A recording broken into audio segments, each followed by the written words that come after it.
Okay. Okay. Can you hear us out there in Zoom land? Give me a sign. Yes. Pilar says yes. Okay, cool. Okay, here we go. It's my pleasure to introduce Professor Decker French, who is one of our own. Decker did her undergrad at MIT. She's a native of Illinois. Did her undergrad at MIT, and then her PhD at University of Arizona. Went to Carnegie for a postdoc, and she joined us in 2020 and brought the plate.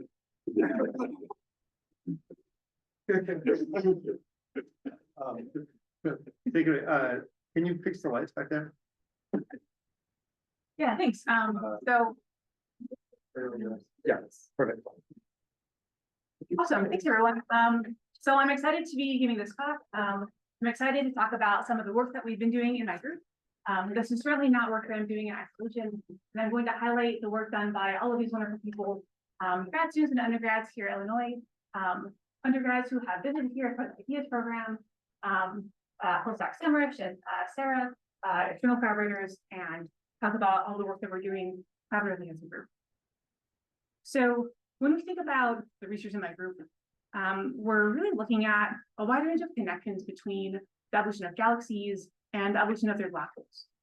And the reason that I think these connections are so important is that they wind up showing up in a lot of our most fundamental galaxy observations. So when we think about simulating the population of galaxies in large cosmological simulations, we want to make galaxies that eventually stop forming stars and turn them dead.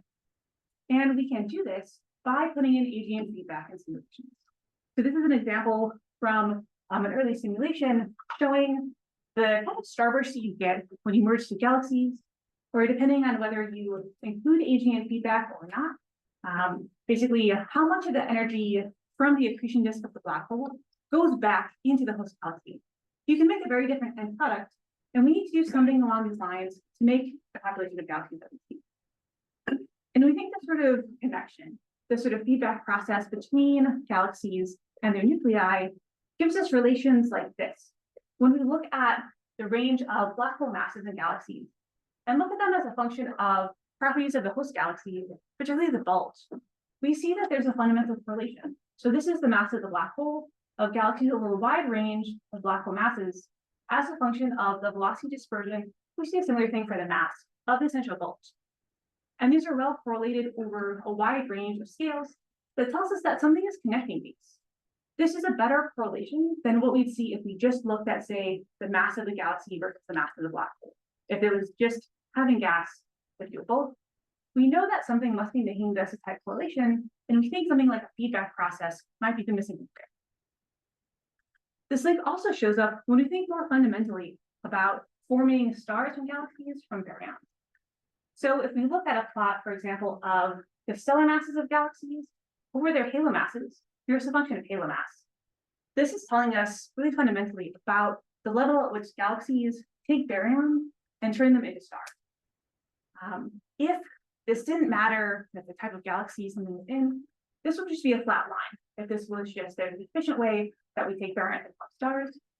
But at very low halo masses, we see that stellar feedback. So for example, supernova stellar winds, that energy can feed back into the host and prevent more stars from forming, because these are cases where we have shallower gravitational potential wells. And then at the high mass end, stellar feedback really can't be doing this. The gravitational wells are really too deep for this.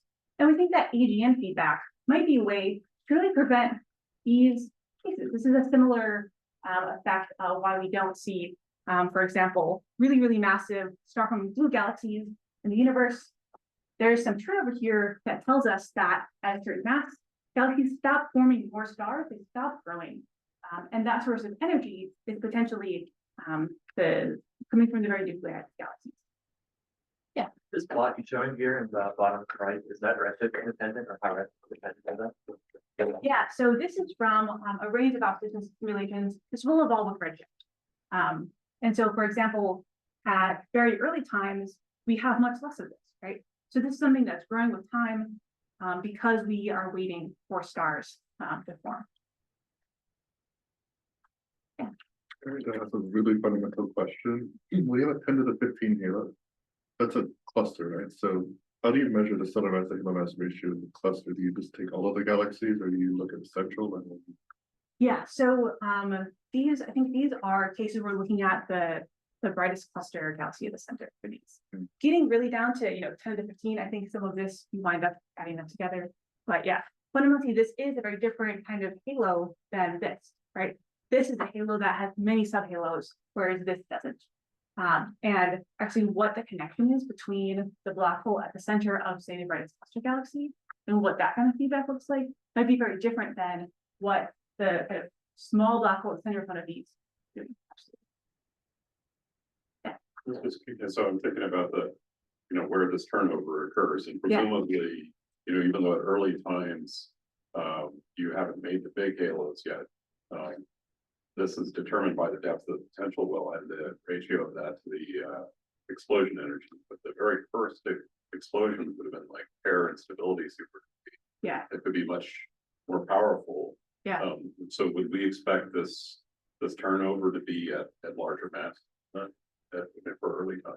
Yeah, you might even expect this to be steeper at higher ratio, maybe because of that effect. This is much harder to measure at those masses. I'm less familiar, but I'd imagine that there's maybe some good predictions for that. Yeah, that are possible.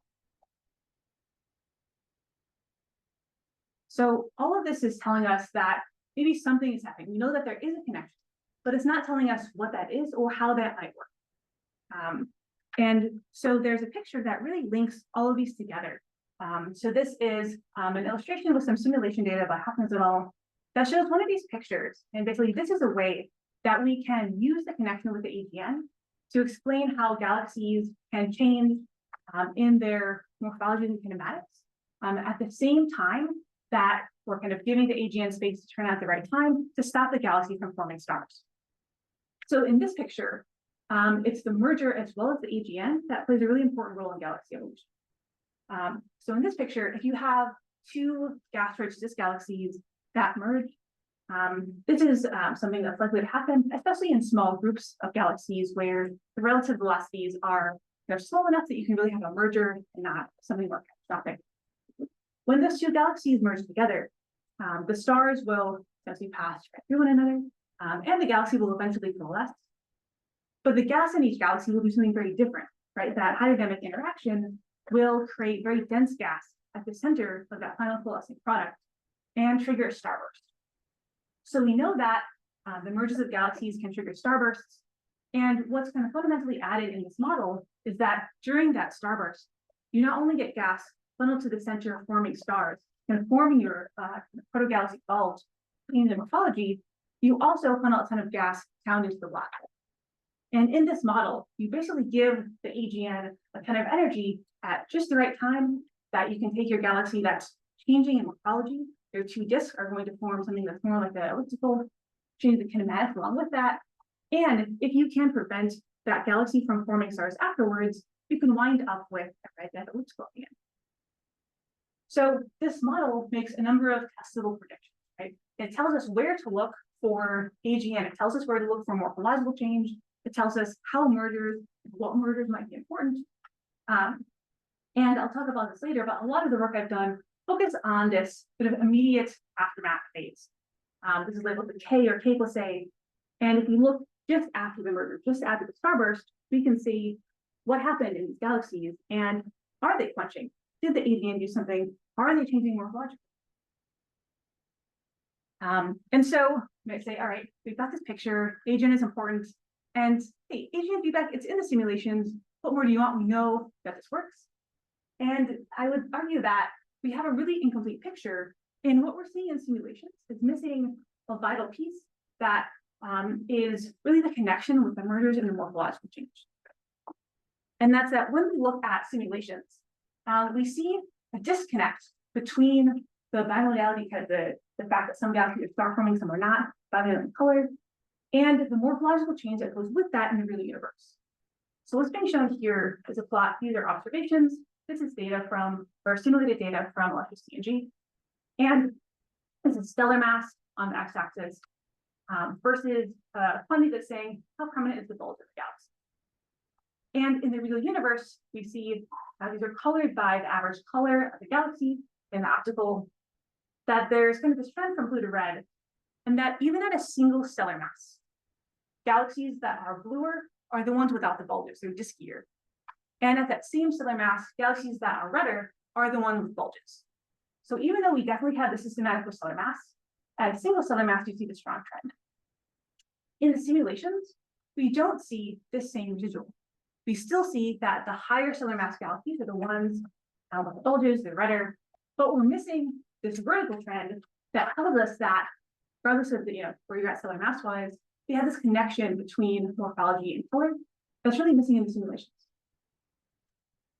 Alongside that, and I think is likely related, in the simulations, we don't see the same trend where mergers precede quenching. This is a comparison of data and simulations looking at the percent of galaxies post-merger that are quenched. And these two horizontal lines are showing some results from observations looking at recently quenched galaxies. These are the post-starburst galaxies we'll talk about later. And typically you find a large fraction of recently quenched galaxies in the post-mergers. This is consistent with that theoretical picture, but in the simulations, you see these very small percentages. In Eagle, Illustrious, TNG, a very small fraction of galaxies are actually quenching after a merger. I think this is likely related to why we don't see the right links between morphological change and color. So I think there's many links here that are quite fundamental in how we are forming galaxies. So backing out the size, agent and feedback, looking at the connections between galaxies and their nuclei can give us some fundamental insights, not just on the evolution of both, but also that initial formation, how we got them. So this is a nice schematic from a review by Green and Ho, looking at how the way that you get the initial seeds for supermassive black holes will manifest differently in how we see them populate those galaxies. So this is saying, for example, if you have just pop-through stars that have seeds for black holes at high redshift, you have a lot of seeds, but they're not very massive. And that means that if you look at, say, the number of black holes as a function of black hole mass, it just keeps going up. You keep seeing more and more and more as you look towards lower masses. When you look at the black hole occupation fraction, what galaxies have a black hole? They all do. They've all had some kind of pop-through star happen early on, and that sigma persists. And the black holes that you see just keep scaling down with the mass of the galaxies. Smaller galaxies have smaller black holes down to very low masses. Yeah. Question about the black hole seeding from pop-through stars. So sometimes what we see, and I don't claim our simulations or have any relationship with reality, but sometimes what we see is that you have external enrichment due to population 3 stars or even pop-2 stars that cause halos to generate with pop-2 stars as their first star cluster, and therefore not every halo will have a pop-3 run. That would be, I think, an even more extreme case of this, where the pop-2 stars would be with even lower mass. You might have even more of them, and you would have a scenario where even if it was from a pop-3 or pop-2, even very low mass galaxies would likely still have one of those, and then those could merge over time and grow larger. I think you would maybe see some interesting trends with metallicity and what this looks like at the very low mass end might have some good trends for sure. And then on the other end of this, if you have a very massive seed, say like a direct crop scenario where this happens rarely, but when it does, it's a very massive black hole seed, we should expect that when we look at black hole masses, they turn over at some point. We stop seeing smaller ones, before we get to stellar mass remnants. And that when we look at the occupation fraction in galaxies, that it starts to decrease, that smaller galaxies, but so you stop always seeing one of these. This also gives us a disconnect in this relation between black hole mass and galaxy mass. You decouple at some point where you're either seeing something and it's massive, or you're just not seeing anything at all. And so probably looking at these connections can give us some sense of not just the evolution, but also potentially the origins of these black holes. What is the gray part of the plots of the mean? The gray part is meant to indicate where we don't have a good diagnostic fundamentals, where all of these give us something quite similar. So this is the case like for the Milky Way, where Our Milky Way has a supermassive black hole that could have come from maybe any of these scenarios, and it's hard for us to tell because it's merged with so many other things over time that what was the origin? It could have been a few of these that kind of merged over time, or a whole bunch of these in all of the pieces of the heart.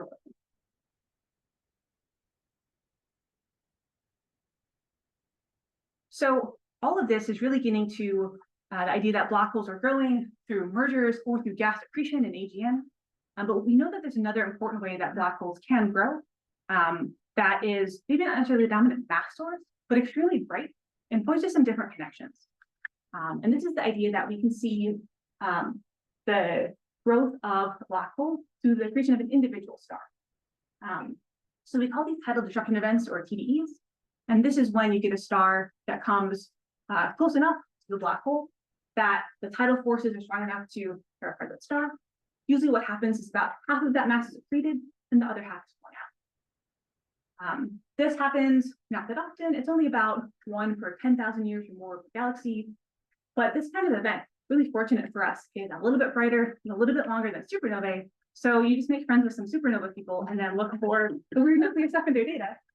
And that's exactly what the community has been doing. And we're now in an era where we really have samples of these. These aren't just one weird thing that everyone knows the name of. We have 100 weird things that some people know some names of. We have about 100 of these that have been discovered. And we'll talk about how that's really an inflection point now. And this kind of thing seems like it's really correlated with what the host is doing.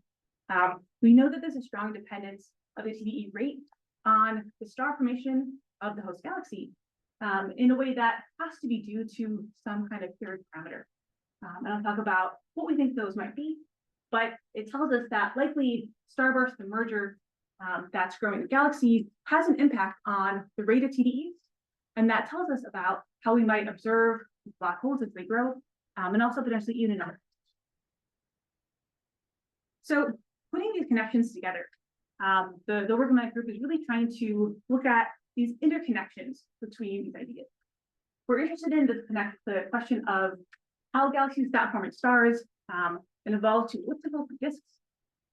And we're interested in how supermassive black holes grow and evolve via AGN or gas accretion. And these two things are linked, right? And considering AGN feedback, we're considering both of these together and how they evolve. But that's not the only connection that we look at. And really what we've been doing is expanding this out into the idea that we know that supermassive black holes can grow and evolve via TDE, and these questions continue to be interconnected. And so we'll talk about how we use these to ask questions like how host galaxies set the rate of TDE. And going forward, one of the most important things we get from a TDE is a constraint on the black hole mass. And by looking at TDEs and using them to trace black hole masses, we can go back to this question and look at how are the black holes growing in these galaxies by tracing TDEs. And more fundamentally, we know that most of the gas accretion is, most of the mass growth is gas accretion, and we know that AGN feedback plays some role. Does the TDE energy do anything to these galaxies as well? Does it less energy, but it might be quite different, and it might have a different. And these as well, in trying to use AGN and use TDEs to study these systems, we worry about the overlap there. We worry that do gas disks from AGN, maybe previous AGN, affect TDE rates, affect how we observe TDEs. And we worry about if we're trying to say assemble a pure sample of TDEs or a pure sample of AGN, how do we distinguish the two phenomena that ultimately are from an accretion disk? And so I'll talk about each of these, but this is kind of the big picture of the questions we're aiming to ask and why I think these connections are quite interesting. So I want to start with the first one. I want to start with addressing this question of how galaxies stop forming stars, how they evolve to scopes, looking at what's the role of AGN mergers and morphological change. And so in selecting interesting samples to look at, for many of these studies, we're trying to find galaxies that have recently, that they have just stopped forming stars, so that when we look at them, we can see the immediate aftermath. So I call these post-starburst galaxies. You'll also hear this called epoce or K-poce galaxies. And the idea is that we can identify things that have recently quenched by looking at the stellar populations. By using stellar population synthesis, we can say, what are the stars that go into the spectrum, and what does that tell us about how those must have formed by using the different light counts of the stars. So, for example, if we want to find something that's quenched, we're going to select against the presence of OMB stars that are tracing star formation on 10 megayear timescales.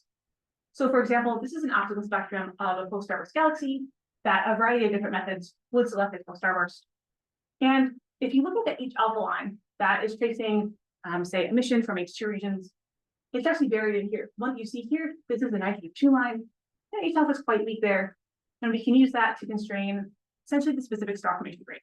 This galaxy has an essentially quiescent star formation rate now, but when we look and see this deep Balmer absorption and this Balmer break, that's telling us about the recent star formation, because that's what A stars look like. A stars, because of the temperature, have this deep hydrogen absorption, and that means that we can use the presence of A stars to trace star formation on a few hundred megayear timescales. And so by looking at the spectrum, we can say this galaxy has a ton of light from A stars and older, but really nothing from OMB stars. A more quantitative way of looking at that is to say, let's look at the H alpha emission, current star formation, and let's plot that against the strength of one of the absorption lines. And we can sort of see we've got our blue star forming galaxies in the cloud, we've got our early type galaxies that have relatively low star formation rates now, but also no A stars. These are galaxies that the A stars have also died off. And you can see in this that there's sort of the spur up here, and this is our population of recently quenched galaxies. When quenching happens rapidly, you kind of go like this through the space, but if you go slowly, you kind of go like this, where A stars die off and will gradually. At low redshift, this kind of thing is rare. At low redshift, we don't have that much rapidly, we don't have that much rapid quenching. But as we start to look at higher and higher redshift, the quiescent galaxies start to look more and more like this. And it's just that at redshifts of more than 2, essentially all quiescent galaxies show spectra that look something like this. We even found spectra that look like this in redshift 7 galaxies, which I find like mind-blowing to be one observation line galaxy spectra at redshift 7 is mind-blowing, but to see this images of rapid quenching. Some of this is because at high redshift you have less time that I wish to quench, but it's beyond that. It's that at high redshift we also have more rapid quenching.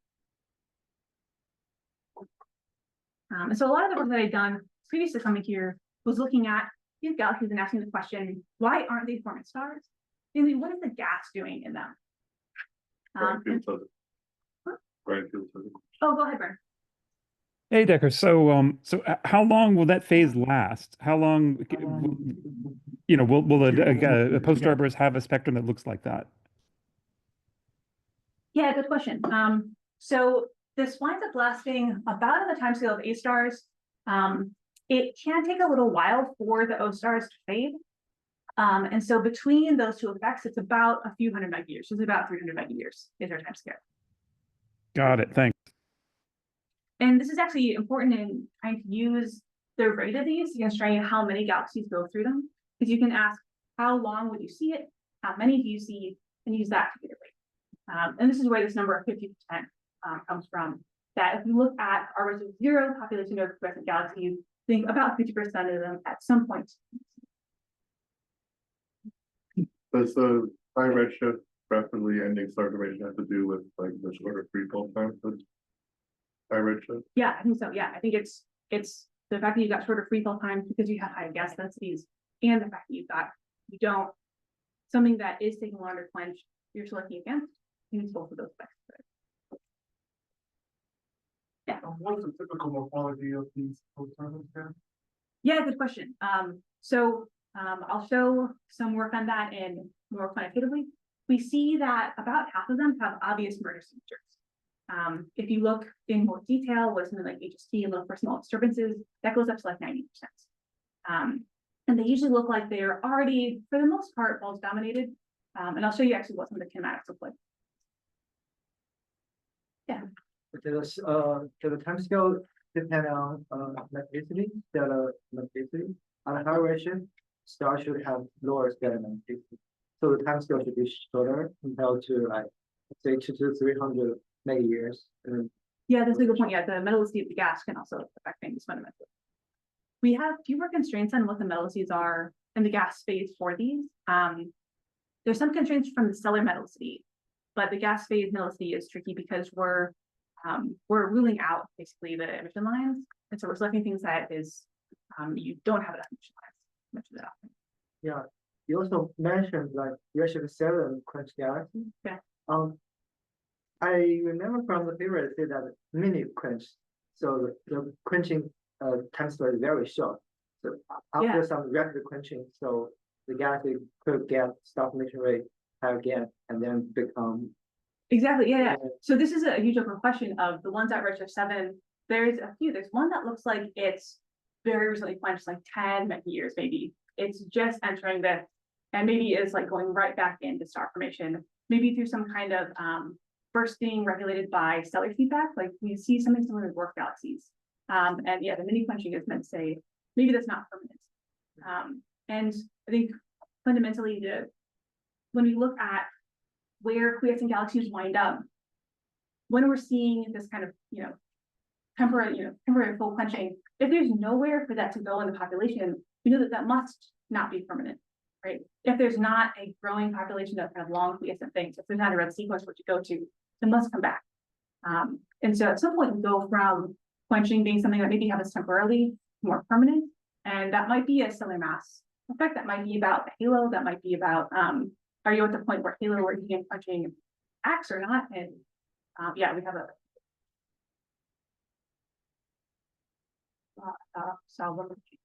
Yeah, my head, but it's a quick question. okay. Yeah.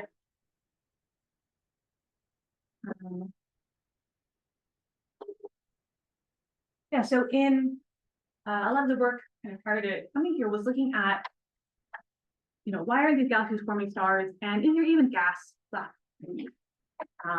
And we found that in about half of the cases, they had too much gas, and that it wasn't an absence of gas, but maybe something about the star formation efficiency that was suppressing star formation in these galaxies.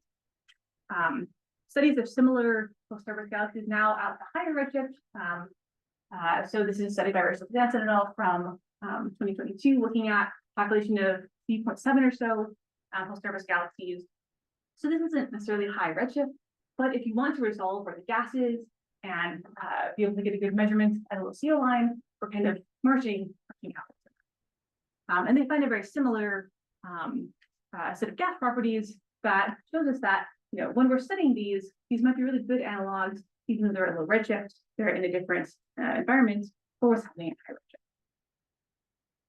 And so when we make a plot like this, looking at the mass of the gas, in this case, the molecular gas traced by CO, as a function of the star formation rate, this is fundamentally a galaxy-wide measurement. We're just saying more gas, more star formation, but our star forming laws really rely on resolved measurements. And so we've been pursuing ALMA data to resolve where the gas is in these galaxies. And what I thought we were going to find when we did this was that the gas would be really spread out.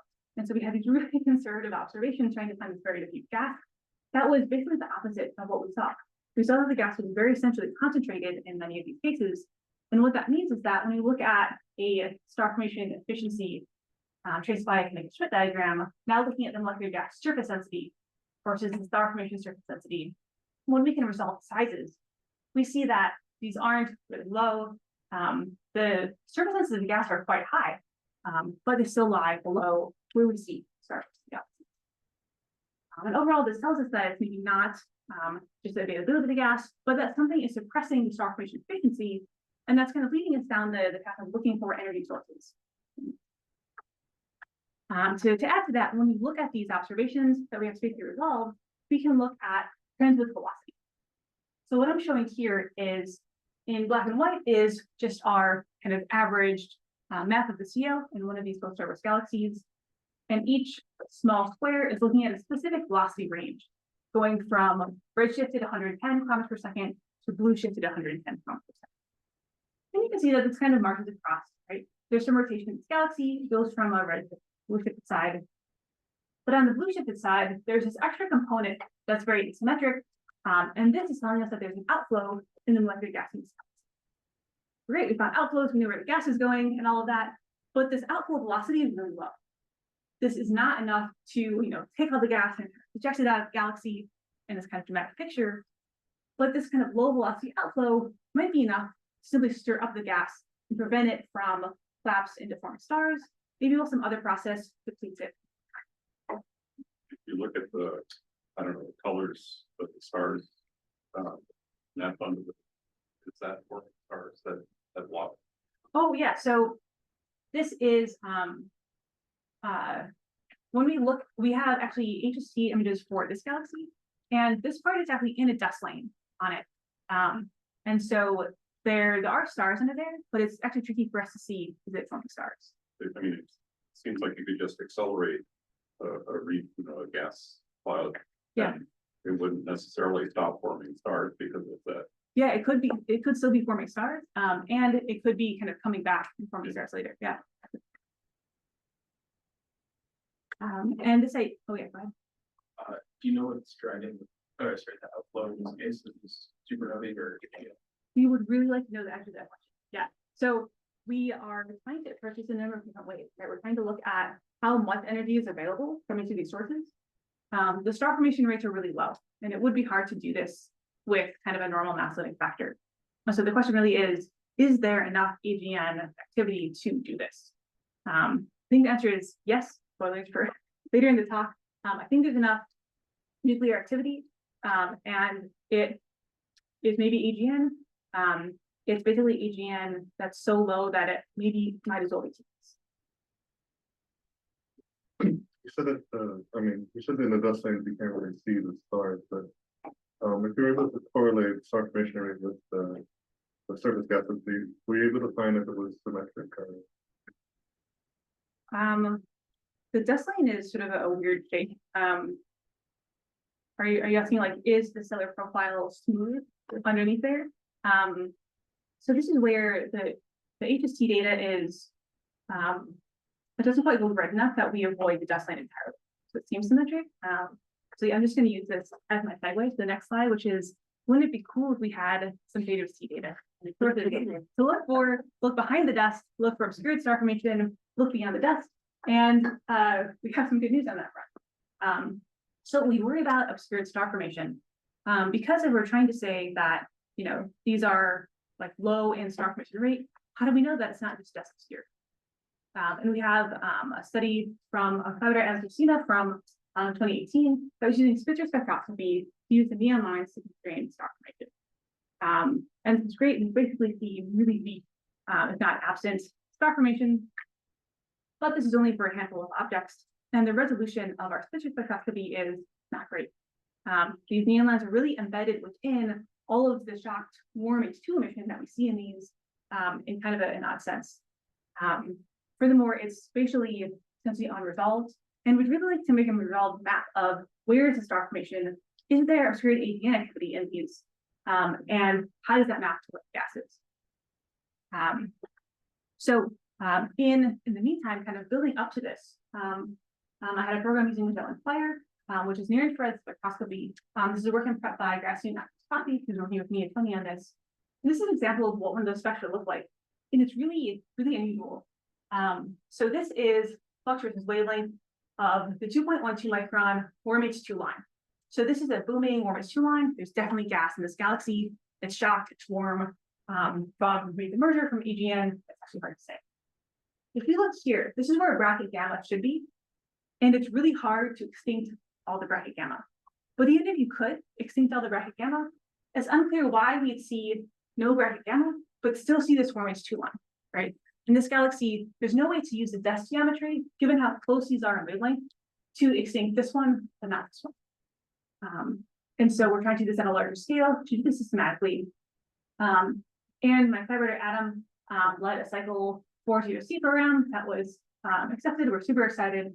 We're going to get MIRI result spectroscopy, as well as near-time imaging for 5 of these close-service galaxies to look for where do we see or not see obscured star formation, obscured AGN activity, and warm gas.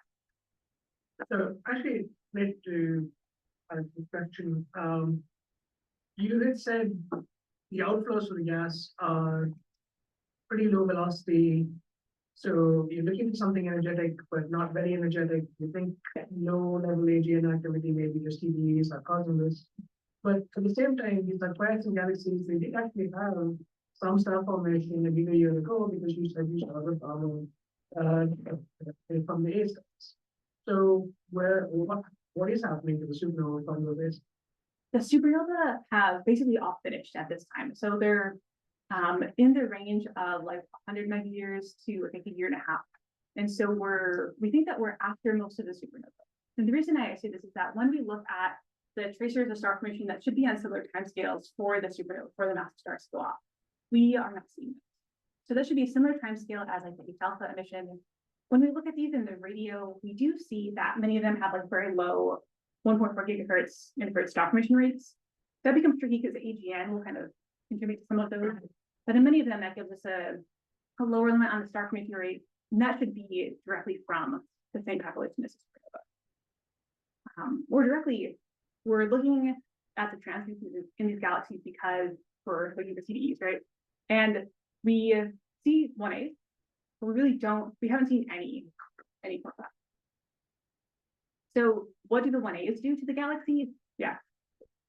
Interesting, question. I think these are too massive for that to have a big impact. But there have been some suggestions that helps the rest of the energy. What's the line you're targeting in this program? So we're looking at a range. Ideally, we want to look at the same neon lines. We're also looking at neon 5. So and why neon 2 not patch alpha for star formation? Also that we think that these will be potentially brighter and less. For these, let's see. I've got the labels here. I don't actually think we have patch alpha in the band.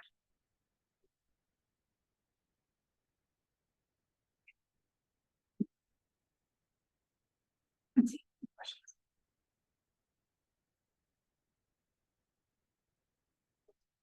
So I mentioned that we think that these are also places that we can look for where the galaxies are changing in morphology and kinematics. And so one of the things that we can do if we have good observations of the velocities of stars in these galaxies is to say, are they evolving from disks to more dispersion dominated? And this has been done for kind of long slit spectroscopy over the years for small numbers. But we have a really great opportunity with large view surveys. And so Flavia Farsani, who is an undergrad here, she's now a grad student at Yale, used the fact that with MAGA, so MAGA is part of Sloan 4 that got resolved IFU spectroscopy for about 10,000 galaxies. In that sample is large enough that even though pulse starbursts are rare, we have nearly 100 of them that have this resolved integral field spectroscopy. And what we can do is to look at what are the velocities of the stars and what are the velocity dispersions. And so what we can use is this tracer for really specific angular momentum within the galaxies. So this lambda is tracing basically the presence of rotation compared to the total angular momentum reservoir. And when we look at star forming versus early type galaxies, they separate out in this space, also in a bimodal way. In the early types, we see that they have a range of fast and slow rotators. The slow rotators have a very low value of angular momentum, and the fast rotators more so, but still less than. This blue background is showing star forming galaxies in MAGA. This red background is the early types in MAGA, and then in these orange and red colored points, this is from a targeted survey of nearby early types throughout 3D. And what we found is that only a few of the post starbursts were already slow rotators, only 6%, and that was much fewer than a similar sample of early types. And what this tells us is that even though these post starbursts are already basically fast rotating early types, they have less angular momentum than disk galaxies. They're not yet at the level of the population of red galaxies. And that tells us that even though they've already had one merger likely to cause starburst, there's probably still more evolution that they have to go through, likely through dry mergers. So they can be mergers where neither galaxy has a lot of gas. There needs to be still another way for these galaxies to shed a little bit more angular momentum to evolve into massive rotators.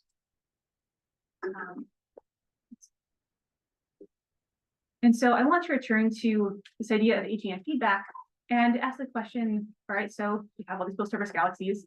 Do they have AGN in them, right? That's kind of our first order question. And in a number of these searches, we find that the AGN activity is relatively weak.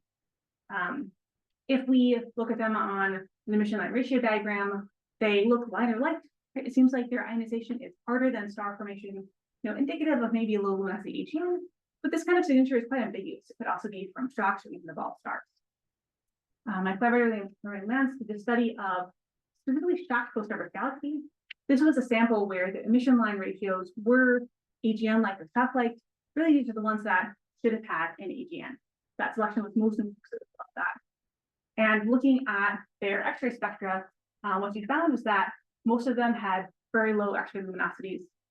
There's really only one that had a significant luminosity compared to its once you fit both the luminosity and column density of the gas. That includes that really this kind of AGN activity was not driving the quenching, but kind of a long drive. And what I think is going on here, the thing that I think is important to consider is the fact that AGN are variable on simply all time scales.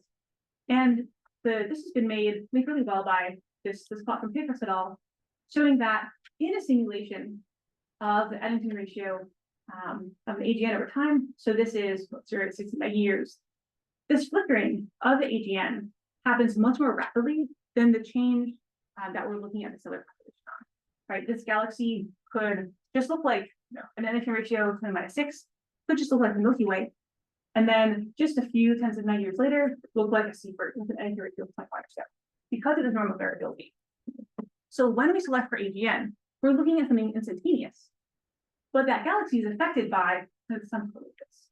And so the variability is a problem in that selecting the current AGN activity is telling us a very small part of the picture, but it also gives us an opportunity. If we can look for the past AGN activity, that means that we can potentially constrain this on more scales. So how do we do this? We know that in stellar populations, we constrain the past star formation activity by looking at stars that are there. But there is a way to constrain the past AGN activity besides just looking at the mass of the black hole. So a really famous example of this is something called Honey's Forward, which in class we're doing about like this, such a big astronomy name. This was found by chance as part of Galaxy Zoo. Hani was looking at Galaxy Zoo and saw this, and Borb is Dutch for thingy, okay, right? Like you're looking at Galaxy Zoo and you find this, right? Your eyes open, right? You post about it on the forum, and what this is that this galaxy is an AGN now. What this is gas that is something like 20,000 light years away. And this is gas that's ionized by basically the past AGN activity of the galaxy. And they followed this up, they got spectra, and this thing is just booming in over. So much so that this is emanating the G band of Sloan. Right? That's absolutely really AGN. This is a really extreme example, but what they concluded is that this had to have been a very luminous quasar 20,000 years ago to ionize that, but it's since faded. And so this kind of thing is quite extreme. You need really luminous AGN. You need a ton of gas to be able to see this. But if you want to find fainter examples of this, you can use that same idea that we have relatively wide field integral spectroscopy out for a large number of these cases. Yeah, I have kind of a basic question. How do they know that this is associated with the galaxy? Yeah, so this is where, just from the imaging, you don't, but you have to go and get a spectra of both, and they're at the same redshift. And so you could ask, is it from this one or this one? So these are interacting, and that we don't have. Can I interpret that to be an outflow? Yeah, so this is was probably either launched by an outflow, or because this is an interacting system, it could just be debris from the merger. Right, because it's not being illuminated by whatever threw it off. Exactly, yeah. Those timescales are very different. Or whatever threw it off was in the past, we can't see that light activity. So for this galaxy there, does it have any indication of current AGN narrow line region? It does, yeah. So this one is currently a Seabird, but not a quasar. So So it's- much lower luminosity compared to the quasar luminosity required to ionize NS water. Exactly, yeah. So it's fading, but it's not totally off now. How common are these like any work types systems? Yeah. Like you survey this or other things like this? Yeah, good question. So this group has absolutely been doing that and survey them. It depends on the kind of data that you get. They are pretty rare to be able to see them in this kind of imaging. There's a few dozen AGN that have, some weaker versions of this, like a little bit of like purple fuzz. More systematic searches with, say, like narrowband imaging on these find about a few percent in the cases where it's worth doing this, right? So if it's a few percent, it's not been something that we can just look at Milky Ways like to do. Probably won't find any. But in AGN, in mergers, and things that have like weird H1 stuff, it's a few percent. This is just giving us a snapshot of the past activity, right? Yeah. Is there a way to get the integrated activity somehow? So you can back out, if you assume that the recombination time is short, you can use this as a function of radius and turn that into a luminosity history, right? Beyond, where you stop having gas, basically, that you don't have, and that's basically just you have the black hole mass. And are they usually so fortuitously situated? I mean, that there's gas, at a variety of radii so that you can get a history. There are, yes, Wow. and let me show you. So with the manga data, we look for these, right? There's 100 of them, and we looked for cases where there was a really bright O3 line, and it wasn't star formation like it was extended, it was beyond the nucleus. We found 6 of them. So what I'm showing here, these are just some images in the background with the manga field overlaid. And this is meant to be like a faux 3-color image that is like what we saw for Hanging Over, where we make like a faux narrow line filter on the O3 line, that's where it is. And you can see all of these, by selection, are quite extended, right? This one is sort of extended and almost like little spirals. Some of them look like biphones coming out, but in all cases, they are pretty extended out. I don't know if that answers your question. Yeah. And you can get but you can use, like, if you were to take full stripes, I guess, at different radii. you could Yeah. get Exactly, yeah. Yeah, so what we did in this paper was to say that we understand the recombination of the Balmer lines pretty well. We can do a back of the envelope without really trying to model exactly what's going on, avoid assuming density, basically. And we just looked at the function of radius. What do we see as far as the luminosity required? By not assuming anything about the density, this gives us like a minimum of the luminosity required. And that let us basically bin radially and say, here's a bunch of minima, pick, most interesting one.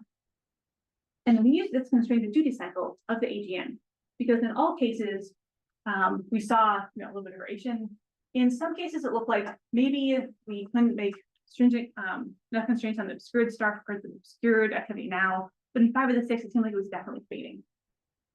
And what we did was basically try to make a plot of AGN luminosity versus time, assuming that what we're seeing here is tracing the immediate aftermath of some kind of on phase.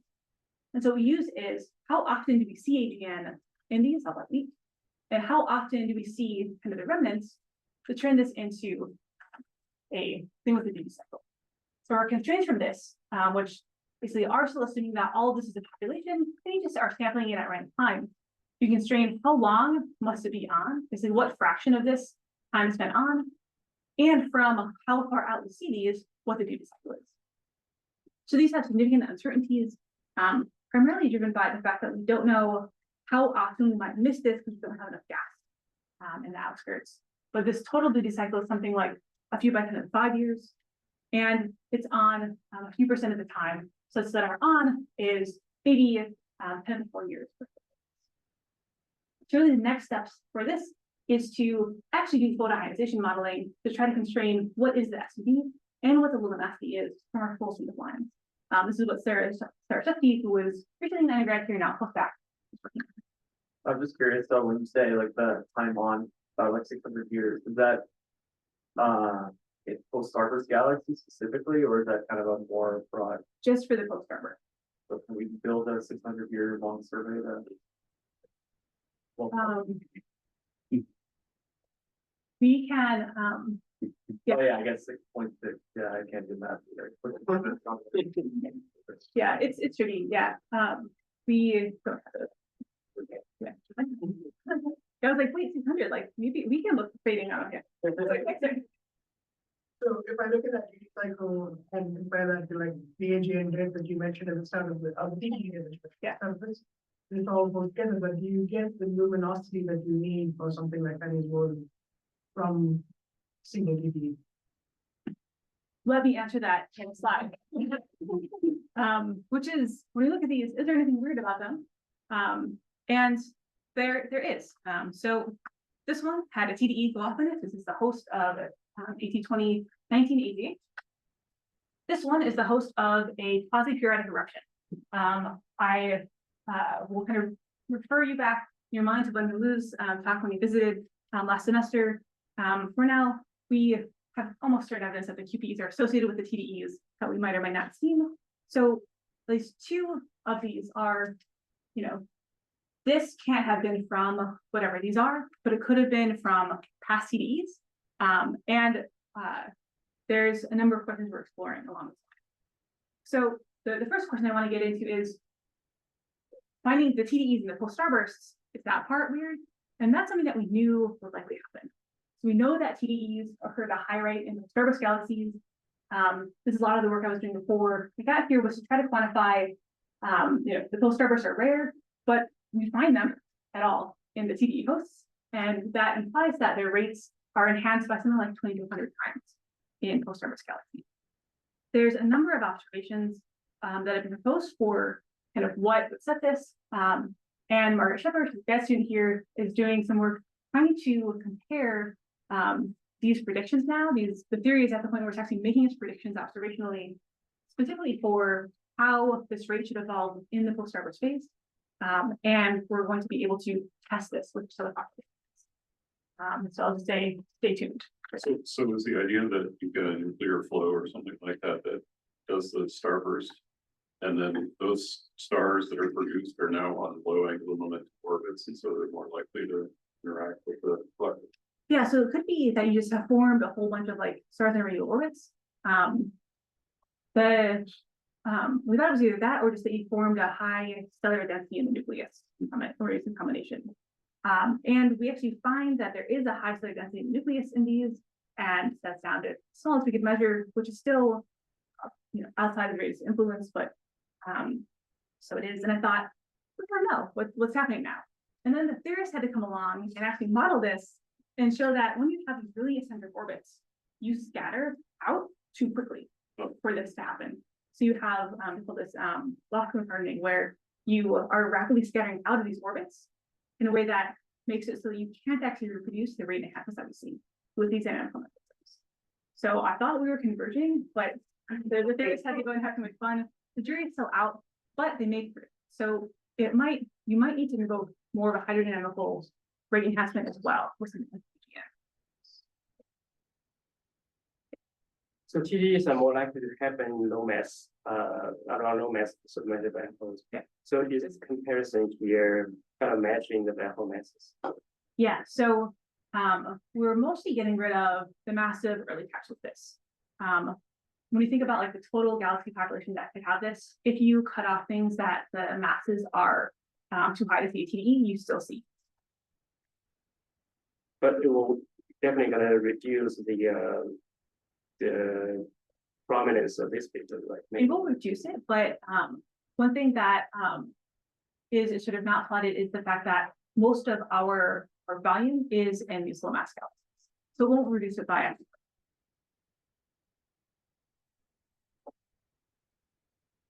Also, should we look at the TDE hosts and star forming galaxies as things that are going to be weird?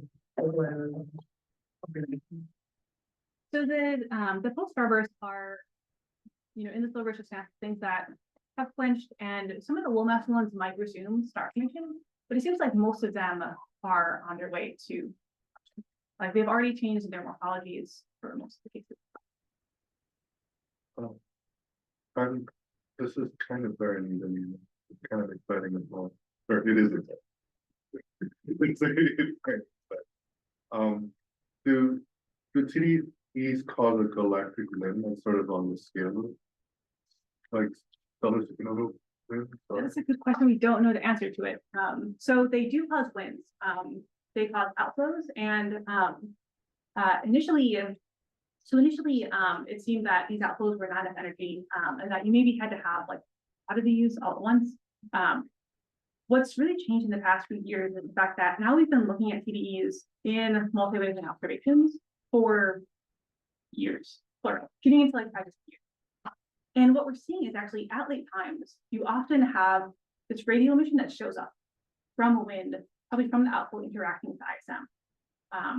That seems to have more energy than we thought. And that provides potentially a way to kind of have the outflow interacting with the ISM in a way that you can actually quantify. And that does seem like it actually might be enough. So we should put TDE wind in our simulation. Yeah. Yeah, and basically it looks like just kind of small flickering AGN, regardless of whether that's little bits of from gas accretion or TDEs. That seems like it might be enough to kind of give you a little bit of turbulence, suppress the star formation efficiency to kind of give you this maintenance mode. Can you distinguish it?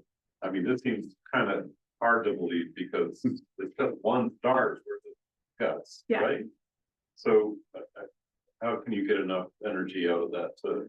Yeah, so the missing piece of this is the idea that that's right. Just wondering, how can you distinguish this from just a wind off of the low luminosity accretion disk? So I mean, when we look at radio AGN, it looks like there's like a bunch of things in sort of an episodic, maybe you just like a short. It looks like it's almost like continuous. It might be flickering, but more continuous injection of energy. The TDEs, they might be clustered. It depends on what sets the high peak rate. But the thing that we had thought for a while was that you have the TDE, you get this flare, and that's tracing mostly the accretion. They kind of mass falls back. You have the accretion disk. It's done in like a year. Some of the more recent models of what this disk is doing says that given what we see, given how slowly these things seem to be visibly spreading, you could have a bright UV source for hundreds of years in one of these galaxies. And if it's happening once every 10,000, once every 1,000 years when the rate is high, you could have a pseudo-continuous bright UV source in the center that's basically like a liner, right? And that is what we don't know. Is that the model or is it not? I don't know if that answers your question. That's sort of we still have a lot of uncertainties on what is the TDE actually doing. TDEs kind of blur into a steady accretion disk. Or that, yeah. If you assume that it's just half the star and that's it, or if you have repeated TDEs, that's probably even less energy. In the previous slide, like I was wondering what comes first, the Euler or the TDE? Because in class we talked about how mergers could be what's like making that galaxy newer. So yeah, is it possible that you just happen to see more TDEs than Eulers because it's an Euler, or the other way around? You guys are ruining all of my segues and all of yeah, so we see, I'm going to answer your question, but I'm going to use my slide to do it.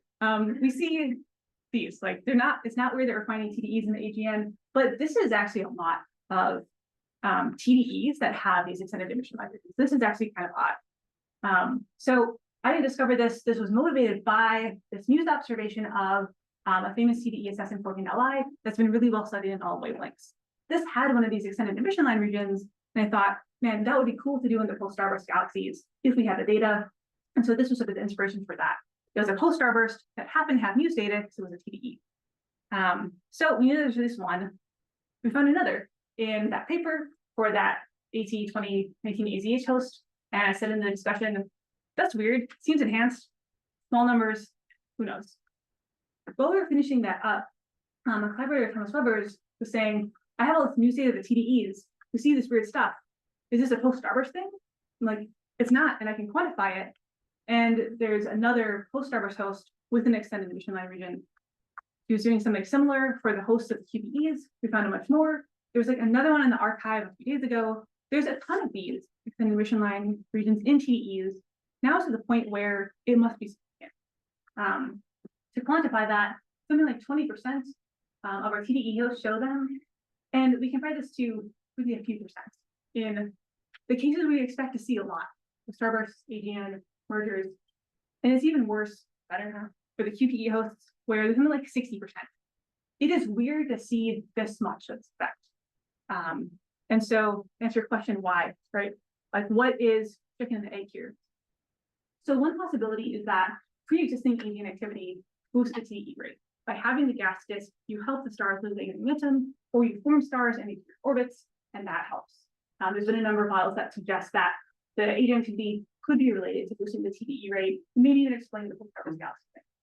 Then it will not explain why the AGN sample has a much lower TDE fraction compared to the. Yeah, exactly. There have to be like more to it. It has to be not just AGN, but this in combination with the merger something else. Yeah. Maybe this is a naive question, but does the viewing geometry, could that affect any of these statistics as well? Yeah, so the main thing that affects our statistics is actually, do you have gas that you can ionize and see the extended emission line region? And that's why I say these are cases where you should have seen it, where there should also be gas. So the AGN and like the mergers, you should expect that that's maybe even more, even more gas than the surface. The geometry, and I mentioned that some of these cases, the fact that we see both spread out and also this kind of black conical structure suggests that maybe, unless it's a really narrow jet or something, we would still see it. And in this paper where we looked at this kind of third TDE, we were like, well, could this be ionized by the TDE itself? And it seemed, at the time that, well, we need a high number of TDEs, like not just one. And we said that because of the luminosities, where the luminosity just from some, kind of short epoch measurement seems like it wasn't enough, that maybe you needed a bunch. We also don't see a shell, right? We see kind of distributed structure. And then a few weeks ago, Andy Memory, who's got this model for the spreading UV disk, said, no, this could be a single TDE because that disk could be long-lived enough in the UV. So the idea is that the disk itself is fading. The accretion rate does decline with time. But as it fades, it viscously spreads. And in the UV, in where you're making the photons to ionize this, those two almost cancel out. Because you have your disk fading luminosity, but it's shifting to longer wavelengths over time. And that gives you a really, really long-lived bright UV source. And that explains why we don't see a shell. For this model, there's still work to be done, and we're going to include this in our modeling with Sarah's work of the Cavi model. It's a very different looking SED than the AGN model. This could explain what we're seeing in AGN. Just assume that you're observing the TDE, the current TDE, but the TDE is triggered by a past TDE. Yeah. So it's a population of repeatedly TDE activity, but it's not AGN. Yeah, exactly. Where it's in these galaxies, if the rate is like 1 per 1,000 years per galaxy, you sort of have the TDE, it fades, it's basically done, you have another TDE. Yeah. And telling that apart from AGN, the SED is very different. The slope in the UV is different, and that should give us actually a different set of ionized gas lines. This is actually a really extreme scenario, and we're putting in a bunch of HSC people. Give me 26 orbits and I can test this for you. Ask me about that later. I am going to, I have 26 slides, and I said I was going to do 20, and if I had done that, I would be on time. So I apologize. We're doing some stuff with the VLA. Ask me about that later. And oops, I want to make sure that I talk about the important stuff, which is not about me, which is that we have other tracers. Oh, I switched it. Sorry. How did I manage to do that?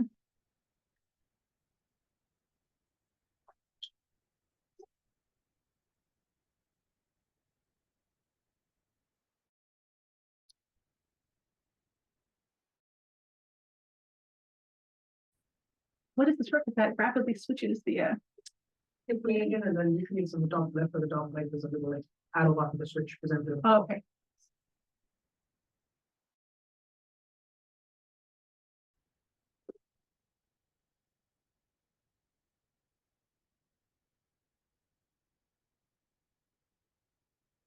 The arrow.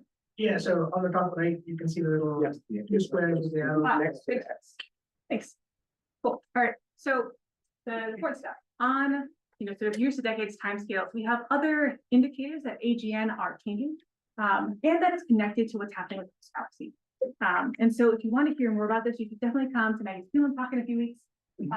But this is from following up an interesting finding from a few years ago that changing look AGN, because where the broad lines seem like they appeared or disappeared on your timescales were preferentially in green valley galaxies. What Maggie's done is a ton of work to make stellar population fitting work in AGN and to tell us about the actual stellar populations of these. Are they intermediate? Is there something different about the changing look AGN that correlates this change with the evolution of the galaxy? What she finds is that typically changing look AGN have lower star formation rates than secret ones or very luminous AGN, but they seem more consistent with normal secret 2, lower luminosity AGN that says that maybe these are something that just occurs normally in the life of an AGN, especially at low luminosity, and not something that's additionally correlated with quenching, like maybe low secret. A lot of the work that I've been doing in the space now, going into more day-to-year variability, is using data from the young supernova experiment. So this is where all your supernova friends come together and clever data comes in. And we've been doing a lot of work, especially looking at variable AGN at TDEs using the data from EASY. So I'm showing just a few examples of some of this recent work.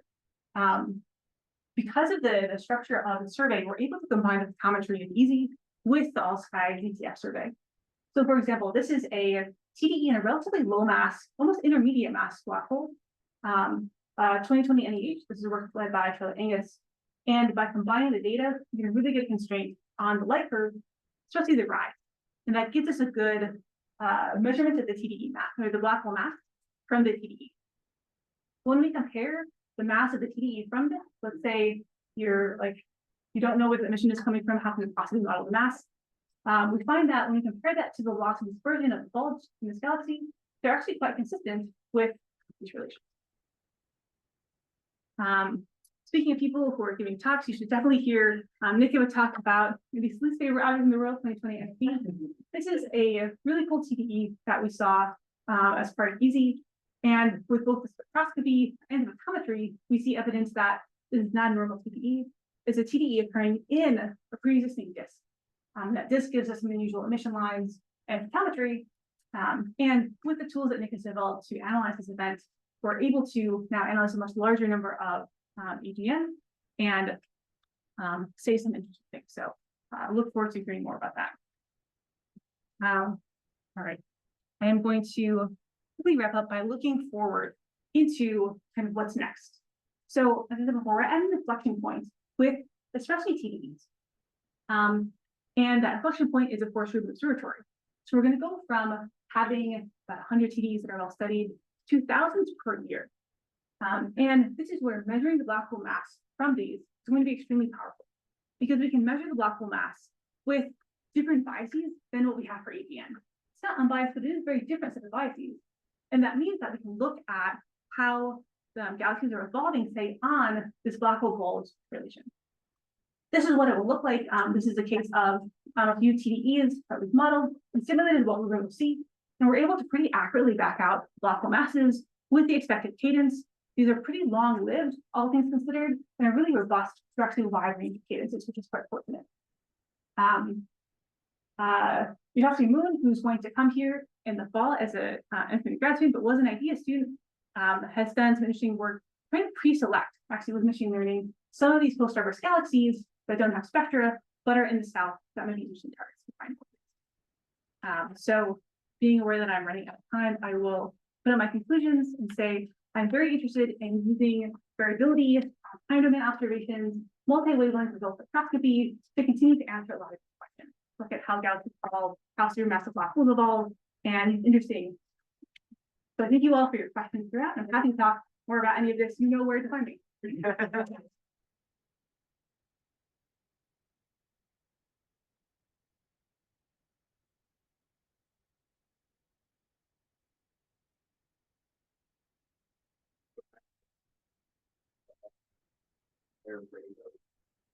communication languages in TDE.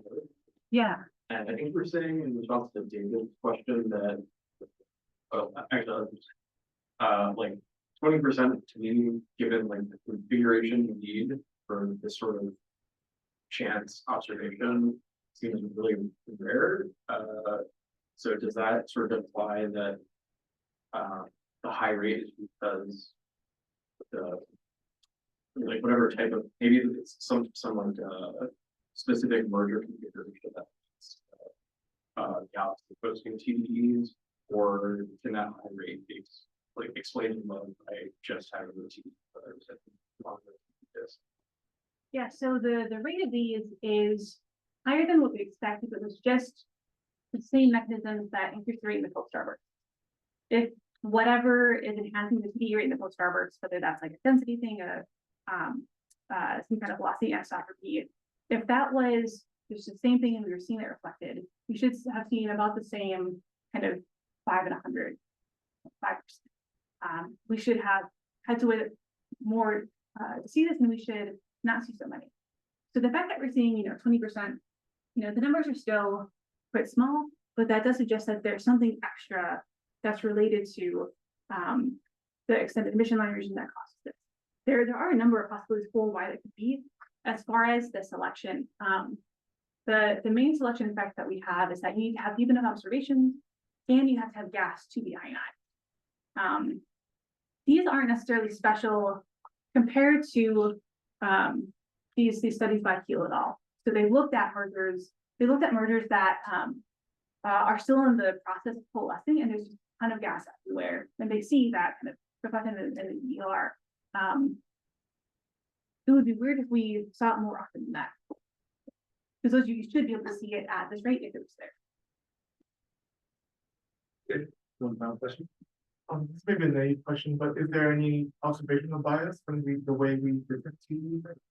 Absolutely, yeah. So to detect the TDE, we are requiring that we can see an optical transient. And so one of our big questions is, how many are we missing because of dust obscuration? And this is why looking in the radio for transients, looking in the infrared is really useful. For a while, I thought for sure that when we were able to look for these transients, you would see a huge population in starburst galaxies. Anything in the post-starburst should act in the starburst, and maybe that was just dust, not true. With NEO-Y, so we've got, the cadence is worth is like once every 6 months, but we have a pretty good understanding of the range of infrared transients that are luminous. And the host galaxies of those are just, they're missing the dusty starburst galaxies in a really weird way. There are some starburst galaxies that have like dusty transients, but by and large, it seems like that the equivalent population is missing. Huge open question is, if you don't have the optical, how do you remove the AGN? And there's a lot of disagreement about that. Yeah, just think Decker again.